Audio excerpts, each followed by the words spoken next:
tal? Muy buenas tardes y bienvenidos un día más a la segunda dosis de Periodista Digital en este miércoles 14 de diciembre. Hoy tenemos que seguir hablando también de la sedición y la malversación. Ya saben todo lo que ha ocurrido en los últimos días con los varones del PSOE y también la reacción que está teniendo la oposición. Vamos a hablar de ello hoy con nuestros invitados. Contaremos con Daniel Lacalle, economista, además con Antonio Naranjo y Elisa Vigil. Antes, como siempre, ya lo saben, vamos con el repaso de Alfonso Rojo.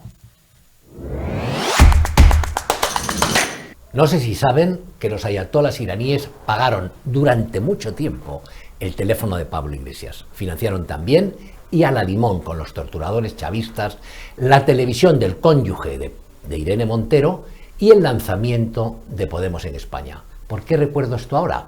Pues porque en Irán ha sido condenado a muerte el futbolista Amir Nasser Azadani por apoyar las protestas en favor de los derechos de las mujeres en su país. Amir, que tiene 26 años, ha sido acusado por los mismos fanáticos que daban dinero a Iglesias, Monedero y compañía, de un delito que quiere decir algo así como enemistad con Dios, delito que conlleva la ejecución en la horca. Si Alá no lo remedia, los amigos de Podemos lo colgarán del cuello de una grúa, como ya han hecho con otros dos jóvenes condenados por el mismo pecado. Esto sucede apenas 2 semanas después de que el Ministerio de Igualdad de Irene Montero lanzara con nuestro dinero una campaña publicitaria en la que se tacha de discriminación racista el rechazo del velo islámico. Haciéndome eco de los innumerables mensajes que me llegan por WhatsApp, propongo desde aquí que el próximo viaje en Falcon que hagan Montero y las de la banda de la tarta sea a Teherán y que en esta ocasión inviten a la excursión a su camarada Rita Maestre.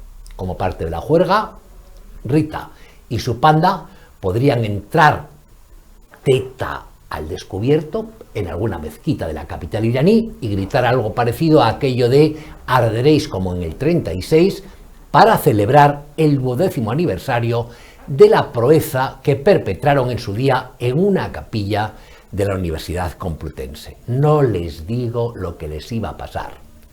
Es que ni me lo imagino. Antes de concluir, 2 apuntes breves. El primero es que los golpistas catalanes, socios de Sánchez, ya le han subido el listón al líder del PSOE y hasta se cachondean de él. He escuchado esta mañana a Patricia Playa, portavoz de la Generalitat de Cataluña, vaticinar que Sánchez cambiará la Constitución española para que ellos puedan hacer un referéndum a su gusto. Textualmente ha dicho la tal Playa: estamos muy acostumbrados a que el gobierno diga siempre no en un principio. También recibimos un no a los indultos, a la eliminación del delito de sedición o a la reforma del de malversación. Han dicho no a muchas cosas que después han pasado. Lo tremendo es que esta tipa tiene razón. El segundo apunte tiene que ver con la caradura de Emiliano García Paje, presidente socialista de Castilla-La Mancha, quien ha salido con cara de perro apaleado para decir que le parece muy mal que se modifiquen las leyes para favorecer a golpistas y corruptos como está haciendo Sánchez. Si Paje fuera sincero y le preocupase a la democracia española más que sus posaderas, habría instado a los 9 diputados del PSOE de Castilla-La Mancha, a los 9 que hay en el Congreso, a votar no a la reducción de las penas por malversación y sedición. No lo hizo, ni lo hará. Y como el aragonés Lambán no tardará en aparecer lloroso, pidiendo perdón a Sánchez y diciendo que se ha equivocado para que el tirano de la Moncloa lo mantenga en el cargo. Y ya saben que todos los días salimos a la calle para preguntarle a los ciudadanos por un tema en concreto. Hoy Ariadna Prados ha vuelto a hacerlo y esto es lo que le han contado. Vamos a verlo.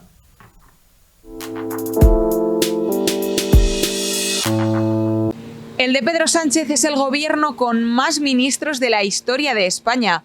22 ministerios son los que tenemos, 14 ministras y 8 ministros. ¿Saben los ciudadanos quiénes son?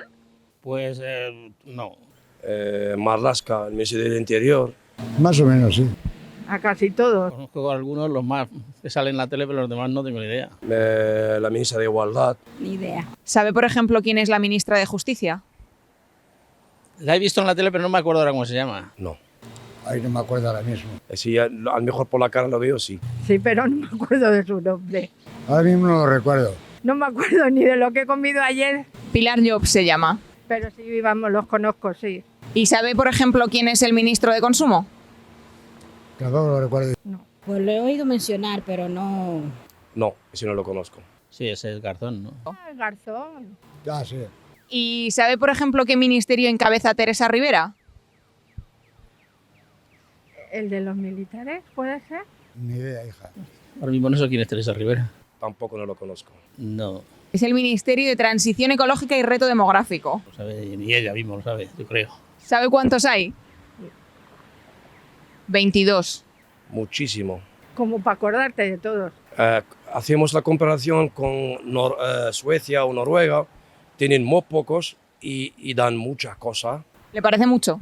Demasiado. Sí, ¿qué le parece? Que parece mucho. Aquí en España hay muchos ministros, pero no dan tantas soluciones. Cada vez lo vemos peor a peor. ¿Y cree que son útiles? No. Yo creo que antes no había tanto ministro y funcionábamos casi mejor. Pero vamos, que no sepa que queremos tantos ministros. Lo que sé es que lo están haciendo muy mal.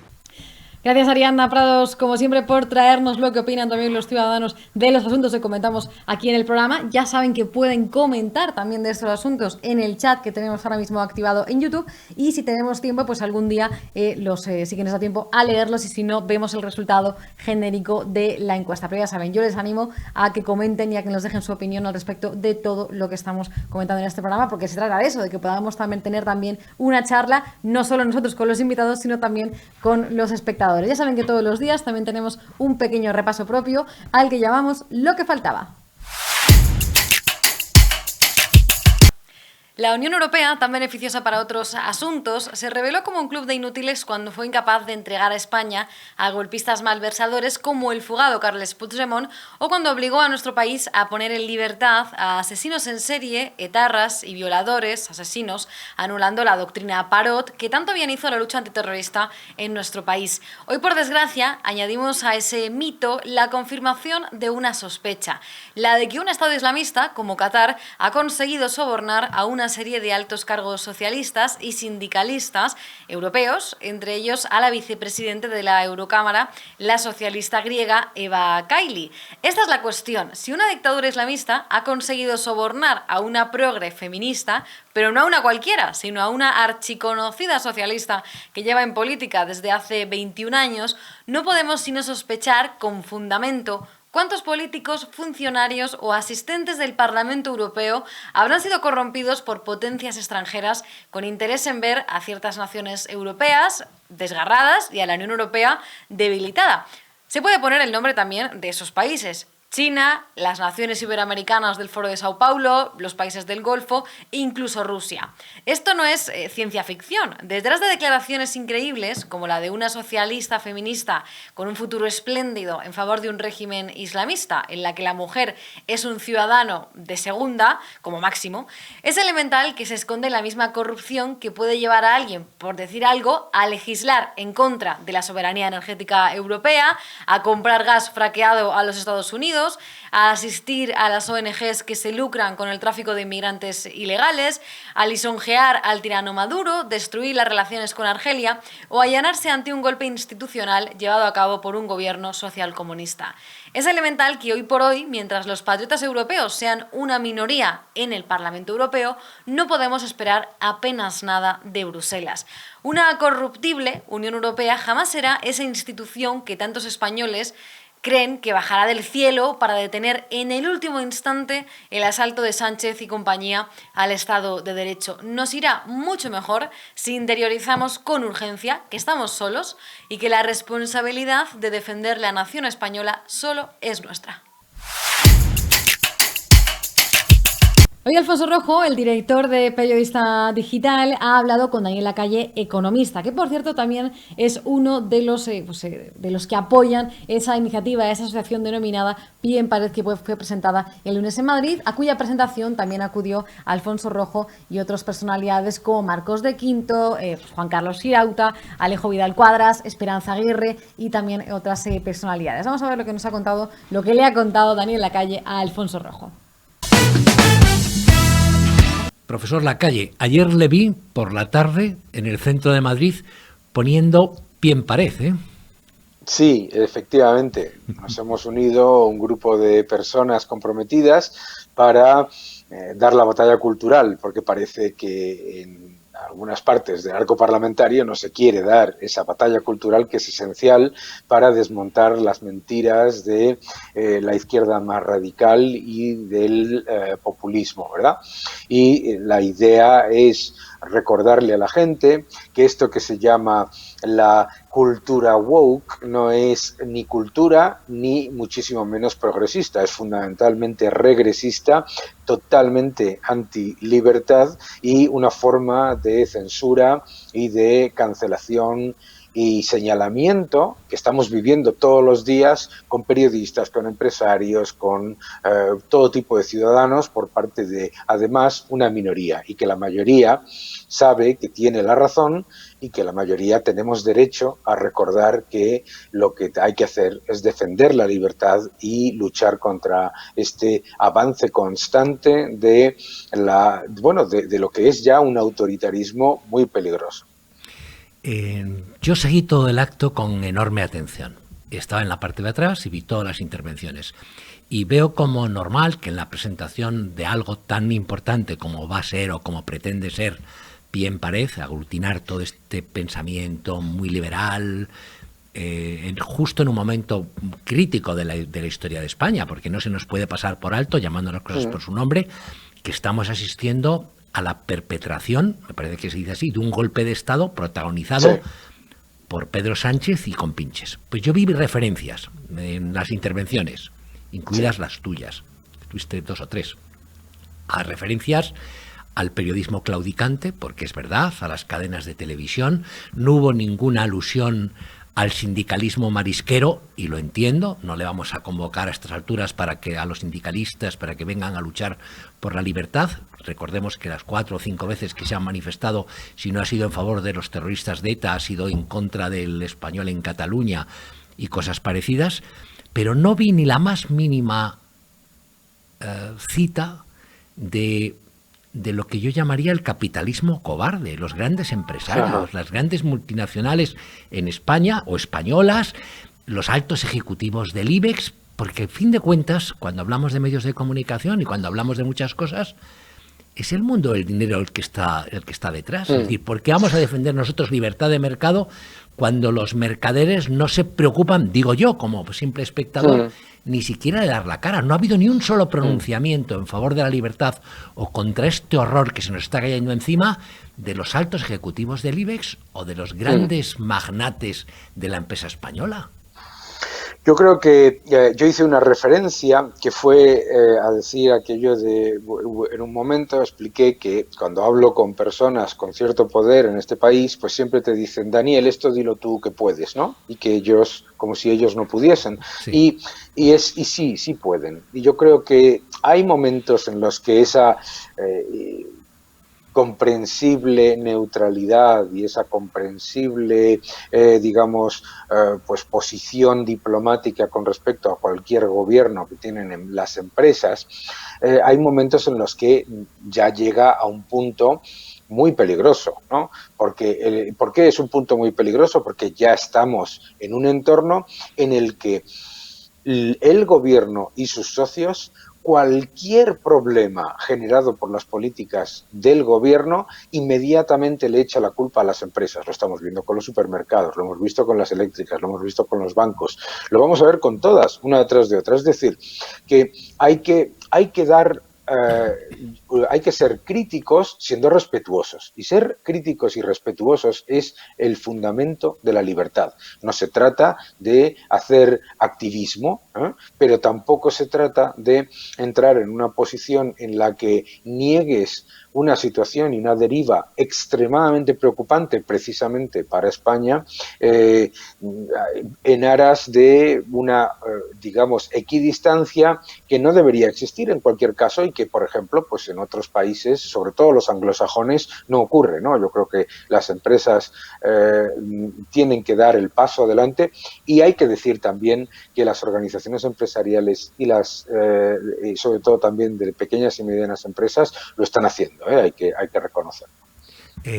Profesor Lacalle, es decir, la frase esa de no se atreverá aplicada a Sánchez, yo creo que queda ridícula. Se escucha a veces en las tertulias. Yo he escuchado estas mañanas, incluso en la COPE, algunos de los habituales de la COPE decir, no, porque son los mismos que decían no se atreverá a tocar el Constitucional, no se atreverá a indultar a los golpistas, no se atreverá, y se ha atrevido. Es decir, esa frase o ese pensamiento hay que borrarlo de nuestras conversaciones normales. También la idea, que se ha repetido mucho, de que los Lambán, los Paje, las Margarita Robles y demás tropa, pues intentarían pararlo. No, porque están contentos y él defiende, me refiero a Sánchez, su colchón de la Moncloa, y ellos sus poltronas, sus sillones y sus chupetines en sus ámbitos de influencia. Esa tampoco vale. Tampoco vale, yo creo, llegados a este punto, algo que sí hemos repetido muchas veces, de Europa le va a frenar. Europa va a frenar no sé qué en Hungría o no sé qué en Polonia. Me da igual lo que vaya a frenar.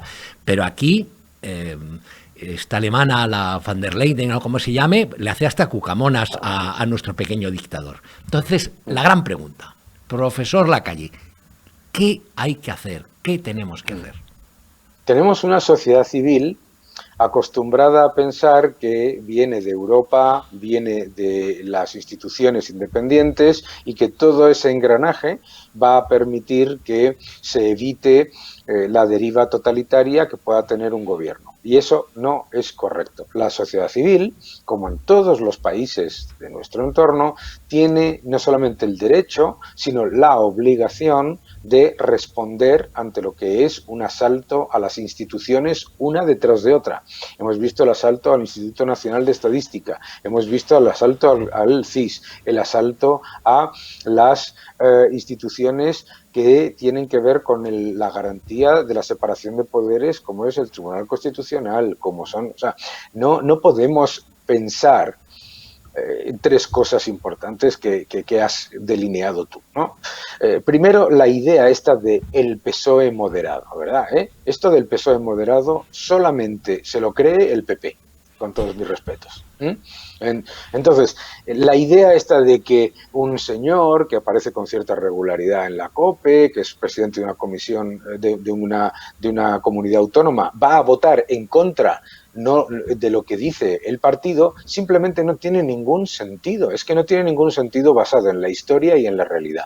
Segundo, el hecho de que esos gobernantes de comunidades autónomas se posicionen en los medios de comunicación de manera lateral a lo que dice Sánchez, simplemente es por táctica política, no porque vayan a estar en contra o muchísimo menos porque vayan a actuar, sino para no perder las elecciones en sus comunidades autónomas.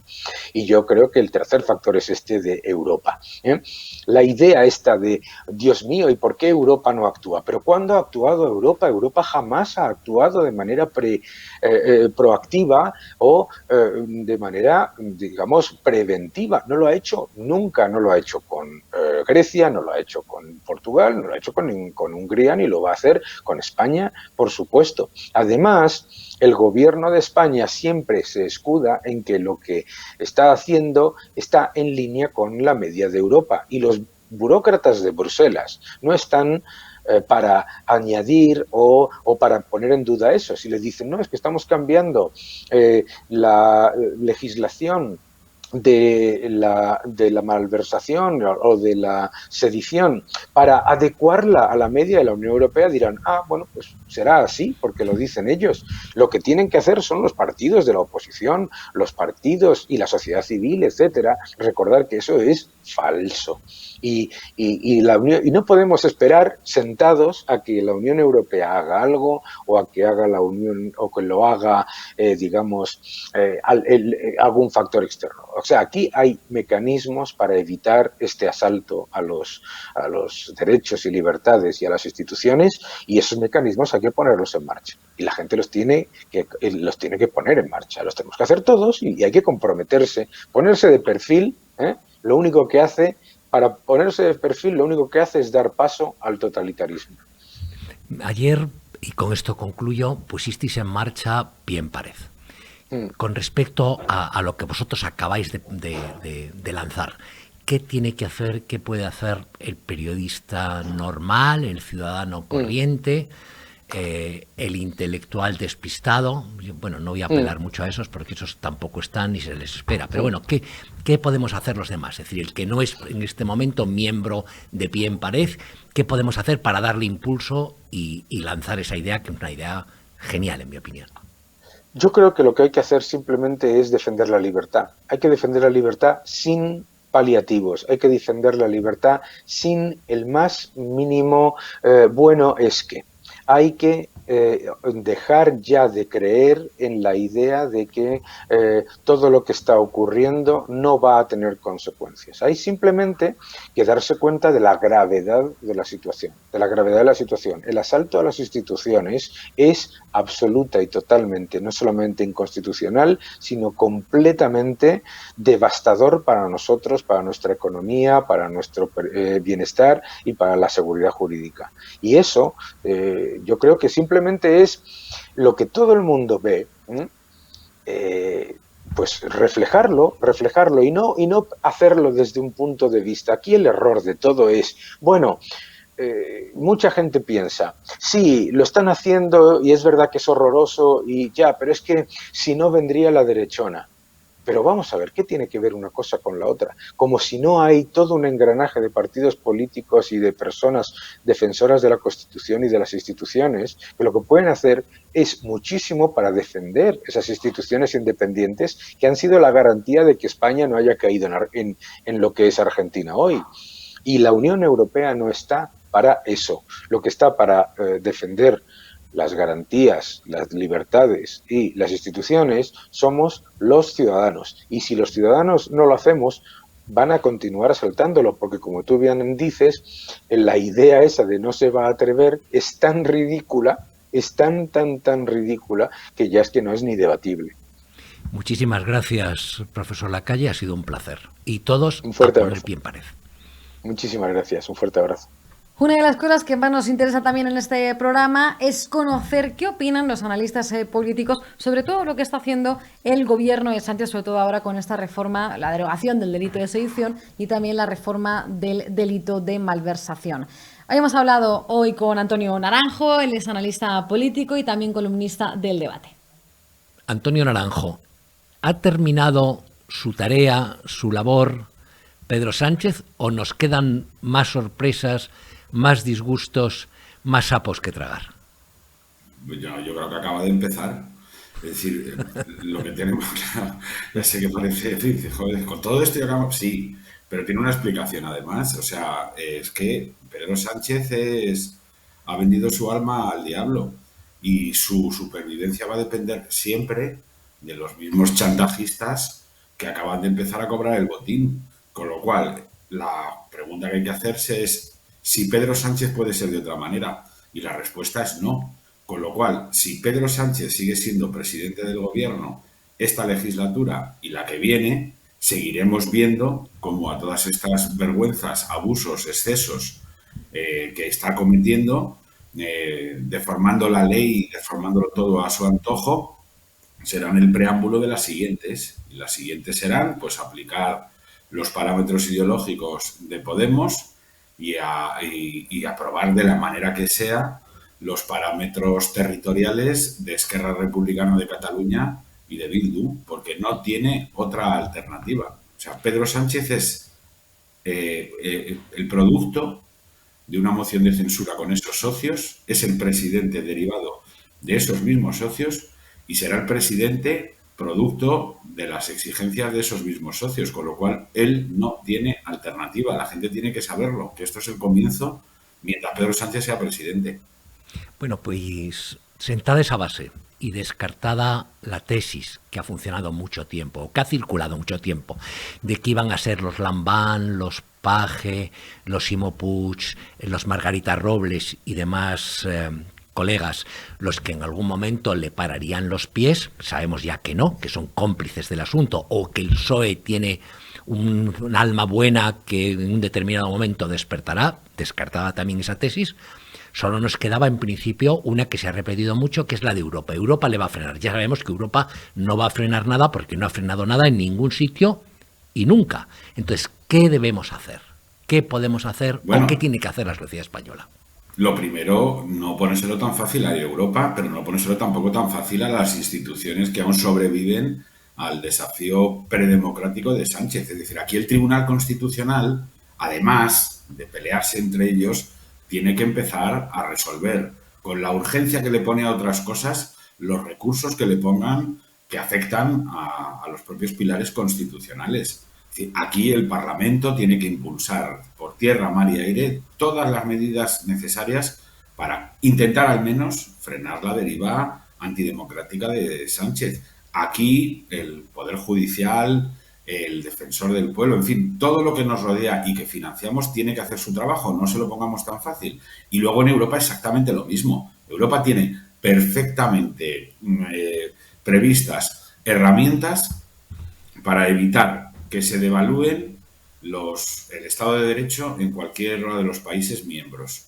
Y tiene además herramientas financieras. Lo que no puede ser es que esa petarda peligrosa llamada Gertrudis, ¿no? De segundo nombre. Gertrudis. Von der Leyen, pues esto, Gertrudis, se dedique a ponerle ojitos y a hacer manitas con Pedro Sánchez cada vez que le ve y soltarle el dinero que le suelta mientras renuncia a aplicar lo que la propia Comisión Europea tiene fijado en sus estatutos, ¿no? Que es un escrupuloso respeto al Estado de Derecho y a la separación de poderes. Entonces, ¿para qué pagamos a tanto parlamentario? ¿Para qué tenemos 7 instituciones europeas? 7, no 1, ni 2, ni 3, 7 instituciones europeas velando supuestamente por la integridad democrática de los países y luego a la hora de la verdad no nos han librado de una guerra, nos han sumido en una crisis económica brutal derivada además de sus políticas monetarias y de imprimir dinero como unos yonkis del dinero para que al final eso provoque una subida de los tipos de interés y de la inflación y además no nos defienden, salvo que seas húngaro o polaco, de los ataques, en fin, internos que algunos presidentes intervenidos, como es el señor Sánchez, perpetran, ¿no? Entonces, lo primero, no renunciemos a eso. Y lo segundo, pues, yo creo que a Sánchez, a la democracia se la defiende con democracia, Alfonso. Es decir, no, todos esos delirios de no, es que a ver si aquí esto está justificado casi todo. No es verdad. Hay que defender a la democracia con democracia. Y si eso nos lleva a tener que esperar a un año para que haya elecciones generales y poderle echar a este señor con los votos, pues tendremos que esperar un año. Y a mí lo único que se me ocurre es, mientras tanto, hacer cada uno en nuestro ámbito lo que podamos. Pues los analistas políticos, explicarle a la gente lo que hay y advertirles de las consecuencias que puede tener, la sociedad civil protestar en la calle, los pocos medios de comunicación independientes y críticos que hay en este país, hacer su tarea y, desde luego, que los partidos políticos hacer la suya y que estén más pendientes de que tengan claro los ciudadanos lo que está haciendo Sánchez que de competir entre ellos por un número de votos determinado.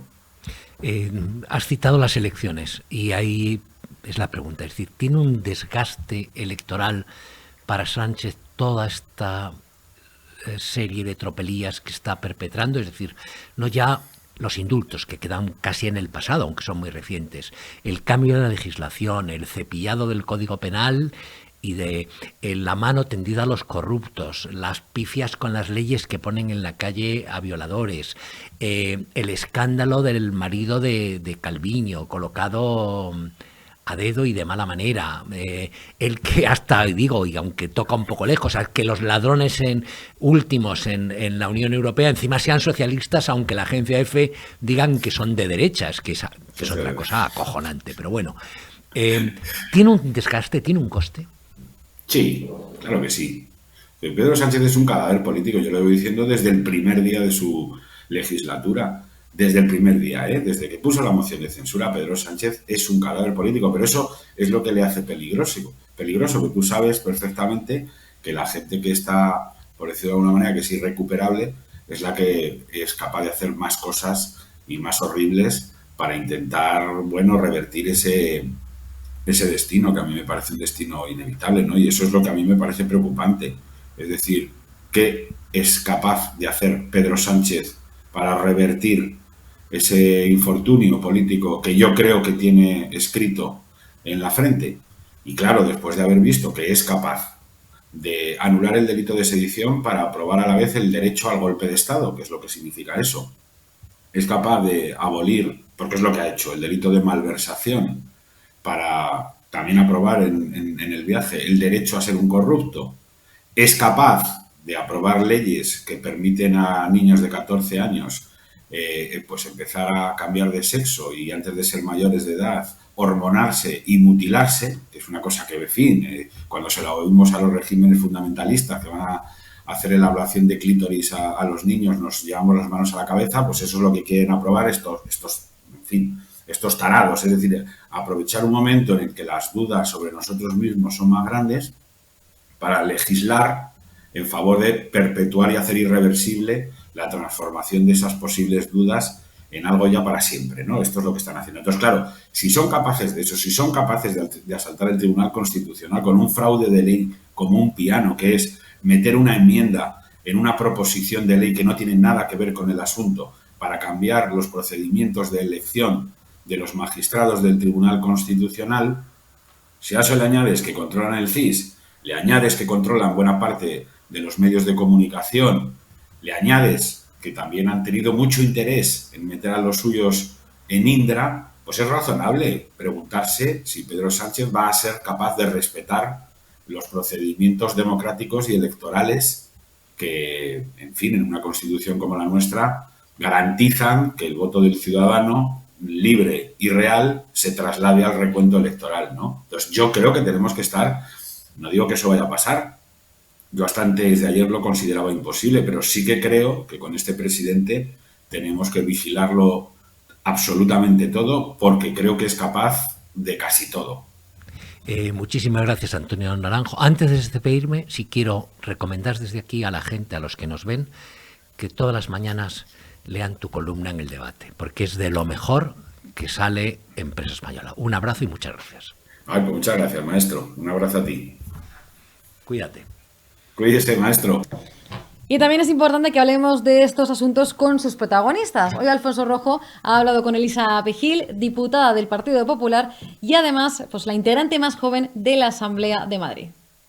Bueno, Elisa, muchas gracias por venir. Supongo que te habrá encantado la redacción de Periodista Digital. He visto que es la única redacción del mundo que tiene motos colgadas del techo. Exacto, es una redacción maravillosa y con unos periodistas estupendos. Bueno, hoy sin calefacción, porque ha reventado la calefacción y el aire acondicionado y estamos todos con un... Bueno, están todos los de abajo con un calentador de esos de cuarto de baño. Pero bueno, la vida es así. La vida es así. Y más duro sería, como decían, tú sabes que en Italia se dice, el periodismo dice muy bien, pero peor sería tener que trabajar. Tener que trabajar. Bueno, yendo al tema.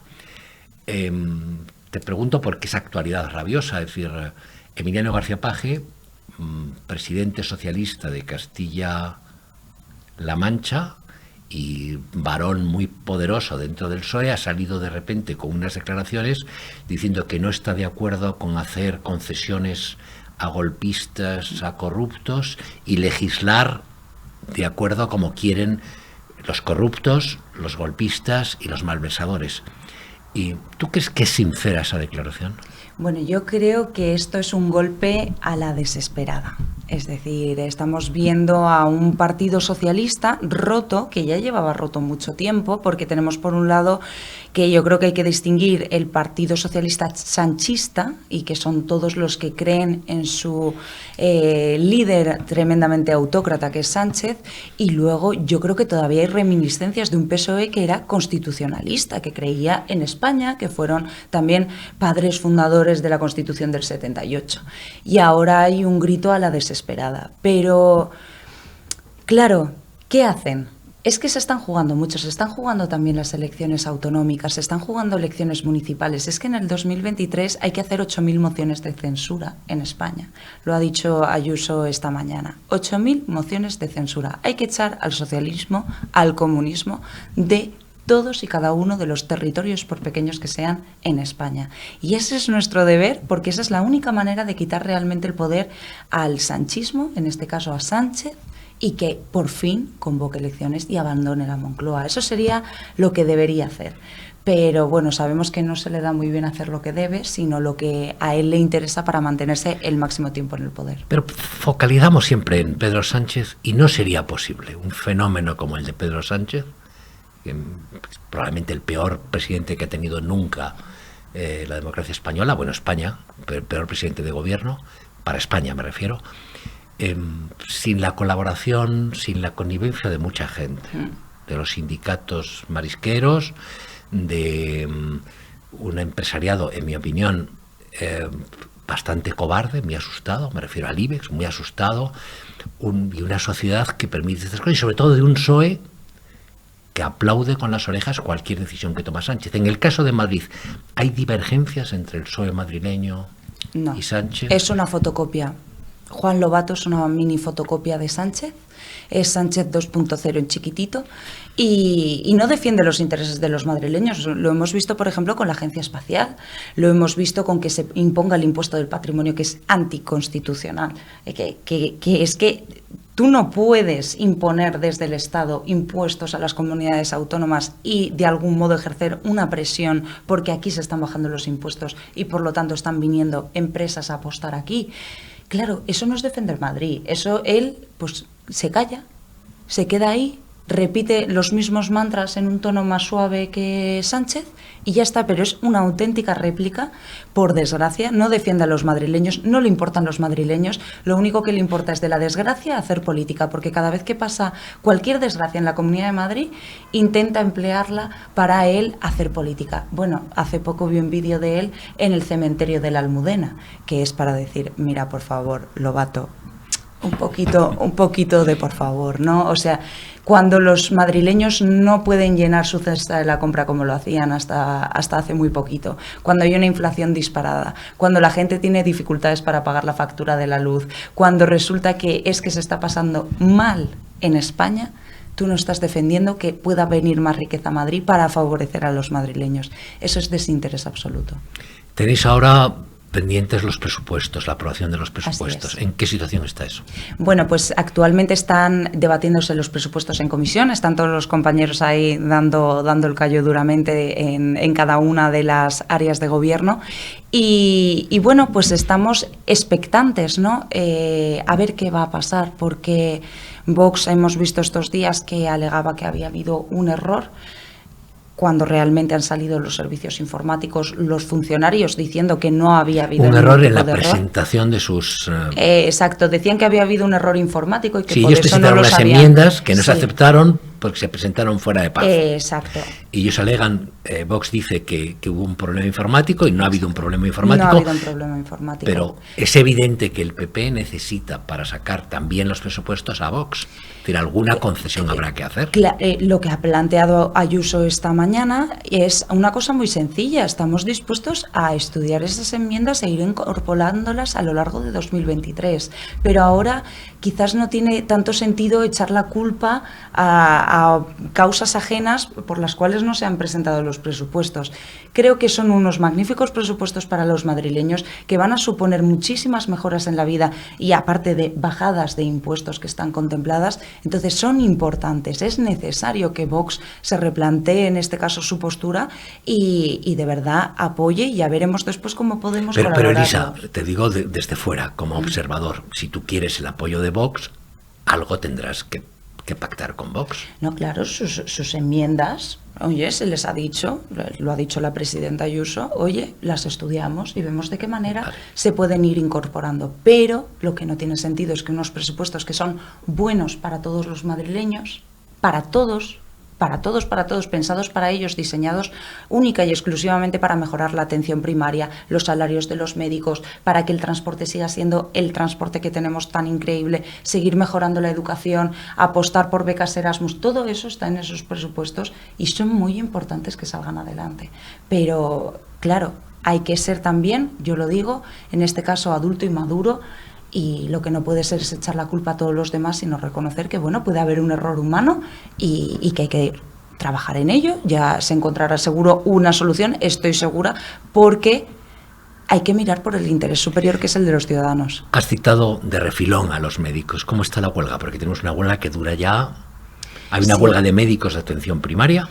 Bueno, pero sí que es cierto que se está trabajando por parte de la consejería. Ayer me pasaron datos, dicen que ha bajado mucho la participación, pero sigue habiendo casi un 10%. Sigue habiendo una huelga, en este caso más reducida, y sí que lo que se está trabajando es por escuchar, por ser proactivos, que lo estamos siendo, estamos intentando, y con estos presupuestos se van a mejorar salarialmente, se van a hacer fijos a todos esos médicos que se encuentran en un proceso de inestabilidad, etcétera. ¿Y qué estamos pidiendo? Sentémonos todos a trabajar y a negociar. Lo que es inconcebible es que haya, en este caso en la oposición, Mónica García, es decir, médica y madre, haciendo apología política de una huelga. Es terrorífico ver como una señora que resulta que durante determinado tiempo ha estado cobrando hasta 2 salarios que no tendría que haber estado cobrando, ahora venga a dar lecciones de cómo se tiene que hacer esto.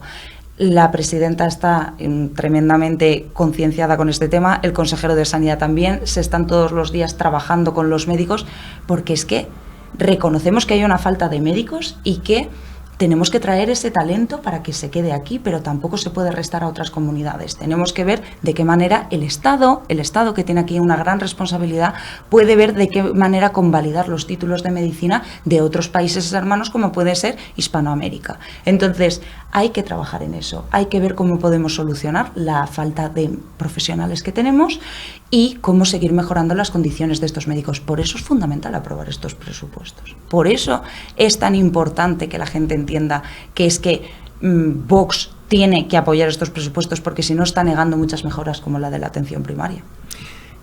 Restan 5 meses y 2 semanas para las elecciones autonómicas en Madrid, que hay que volver a ir a elecciones autonómicas y municipales. ¿Cómo pinta la cosa? Bueno, estamos... ¿Cómo pinta para vosotros? Estamos ¿Cómo pinta para nosotros? Trabajando firmes, pero con mucha ilusión. Creo que en estos momentos... Pero hay encuestas, tenéis que saber. Las encuestas de momento dan bien, pero es que las encuestas son una foto en un momento determinado. ¿Qué hay que hacer? Trabajar. Estamos trabajando para los ciudadanos y nos ilusiona, y tenemos que dar ilusión en un momento que es tremendamente complicado para las familias, que están pasando auténtica necesidad.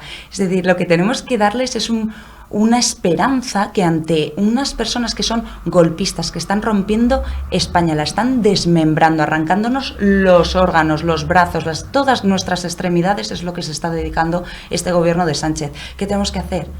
Tenemos que venir a unir, a sumar, a realmente decir: Madrid es ese sitio en el que todos cabemos, en el que puedes encontrar un empleo, puedes formar tu familia, puedes tener una casa, una oportunidad, una segunda oportunidad, una tercera oportunidad. Eso tiene que ser Madrid, y es por lo que estamos trabajando con toda nuestra fuerza, y sobre todo por ilusionar. La política tiene que ser ilusionante, no tiene que ser votar a lo menos malo, tiene que ser que realmente sea un proyecto bonito y que la gente quiera apoyarlo. En lo personal, es decir, tú saltaste primero a las noticias como la diputada más joven de la Asamblea, eso me acuerdo yo, y después ha habido 3 o 4 fogonazos como muy fuertes por intervenciones tuyas en sitios donde supuestamente no se te suponía. Me acuerdo una vez con los sindicatos diciendo cosas tremendas, es decir, bueno, durísimas, parecías de verdad. Durísimas con los sindicatos. Incluso has ido a la universidad, has intentado ir a la universidad a hablar de libertad, que suele ser un ámbito en el que no se puede hablar de libertad. ¿Eso te trae consecuencias? ¿Tú tienes consecuencias negativas? ¿Te atacan en redes? ¿Te mandan mensajes? ¿Te dicen cosas? Sí que hay comentarios que, vamos a decir, son terribles, ¿no? Tenemos por desgracia, una izquierda que está muy asustada, ¿no? Y entonces cuando ven algo que les molesta, lo atacan. Tienen sus bots, tienen sus ejércitos en redes con los cuales van a intentar hundir al oponente. Pero yo lo que me quedo es que a mí no me conocen, entonces esa gente que está opinando de mí no sabe nada de mí, y creo que cualquiera que se dedique a conocer a cualquier político un poco más, pues te das cuenta que hay mucho más que únicamente intervenciones o lo que sea, sino que somos seres humanos, tenemos corazón, tenemos sangre, venas que transportan esa sangre y tenemos ese corazoncito, ¿no? Pero sí que ha habido un impacto, por un lado, yo creo que vamos a decir más nocivo, de ataque, pero también ha habido incluso propia gente de izquierda, y me han escrito hasta sindicalistas para decir que había mucha razón en aquello que yo decía. También siguen habiendo sindicalistas. Pero te volverán a invitar los Eso, ¿tú crees que Comisiones Obreras o UGT, no lo sé, el sindicalismo marisquero, te va a volver a invitar a un debate en el que puedas hablar sobre todo Porque a la universidad no. A la universidad cuando has intentado ir... Cuando hemos intentado ir, la decana, en este caso, nos canceló el acceso a la universidad diciendo que podían generarse altercados. Eso sí, la Universidad de Invierno de Podemos, esa sin ningún tipo de problema. Yo lo dije, si yo me llamase Iglesias y tuviese coleta, que bueno que la tengo, pero no del mismo tono de pelo, seguramente podría hacer en esa universidad lo que me diese la gana, pero como soy del Partido Popular y soy mujer y eso fastidia y que hable de libertad cuando ellos piensan, la izquierda más rancia y radical de este país, que somos unas mujeres oprimidas, cuando los oprimidos son ellos, cuando los opresores son ellos, cuando los machistas son ellos, pues bueno, eso es lo que nos encontramos, pero vamos a seguir dando la batalla. Yo hasta que no dé mi charla en la Complutense, hasta que no dé mi charla en Ciencias Políticas, yo no voy a cejar en el empeño. A mí no me detiene una decana que dice que se genera un altercado. ¿Cuándo se va a generar un altercado cuando vas a hablar de libertad? Cuando vas a hablar de algo que tenemos que defender todos. Entonces, son unos sectarios y no se aplican el cuento. Entonces, creo que eso se lo tendrían que mirar un poco. Pero los sindicatos no sé si me van a volver a invitar. Me encantaría porque creo que tenemos muchas cosas que hablar y creo que tienen un papel que en muchos momentos en España ha sido fundamental para los trabajadores. Mira la que están montando nada más oírte. Nada más oírme han venido todos para aquí. No, pero que sí que creo que en muchos momentos de la historia de España han tenido un papel importante, pero actualmente, por desgracia, es gente que, como yo lo dije en su momento, pues están inflados por un gobierno y entonces defienden lo del gobierno, una reforma laboral pésima, pero de las peores reformas laborales que se han visto en toda la historia del derecho español, y no han dicho absolutamente nada. Es decir, es vergonzoso que eso lo defienda un sindicalista. Eso es que no eres sindicalista, eso es que eres un auténtico sinvergüenza, porque resulta que pasar de temporal a decir, no, es que ahora es fijo discontinuo, bueno, mira, eso es maquillar los datos de desempleo, eso es timar a los trabajadores y eso es vapulear. A quienes más vapulean es a los jóvenes, es a las mujeres y es a esos que dicen que ellos defienden. Muy breve, casi concluyendo. Tiene que ver con el Ministerio de Igualdad, el feminismo oficial. ¿No te llama la atención que, por ejemplo, Irene Montero en casi 4 años no haya hecho una sola declaración referente al velo islámico, al hijab, y que en Irán, por cierto, país que financió durante sus inicios a Podemos y pagaba hasta el teléfono de Pablo Iglesias en los orígenes, puedan matar a alguien por ir contra el velo o por protestar contra el velo? Bueno, y que aquí oficialmente no ni una declaración. Bueno, es que es ni una declaración, que no cuesta nada. La hipocresía más absoluta. Vamos a ver. Aquí machista es todo aquel que se sale del mensaje oficial que dice la ministra Montero. Entonces, machistas ahora también son los jueces, que más del 80% de los jueces son mujeres, por si acaso esos datos no los manejan en el Ministerio de Igualdad, pero como dice bien Ayuso, igual da, porque la verdad mucho más no hacen. Y lo único que se han dedicado desde ese ministerio es enfrentar hombres y mujeres. Básicamente, esa es su lucha, enfrentar hombres y mujeres. Fin, no han hecho nada más. Seguimos teniendo las muertes de violencia machista que se tenían hasta ahora. Tenemos una escalada en las estadísticas de que cada vez hay más chavales que se declaran machistas y se declaran por sí mismos machistas. Entonces, están generando el efecto contrario. Pero esta gente no condena ni lo que pasa en Irán, ni lo que pasa en Afganistán, ni lo que pasa en tantísimos países, o en Nigeria, por ejemplo. ¿Por qué? Porque es que realmente son partidos tremendamente machistas. Realmente lo único que les preocupa es cierto feminismo dentro de España, pero para nada les importa que estén matando a mujeres iraníes o en Afganistán lo que está pasando, porque es que realmente no les importa la mujer.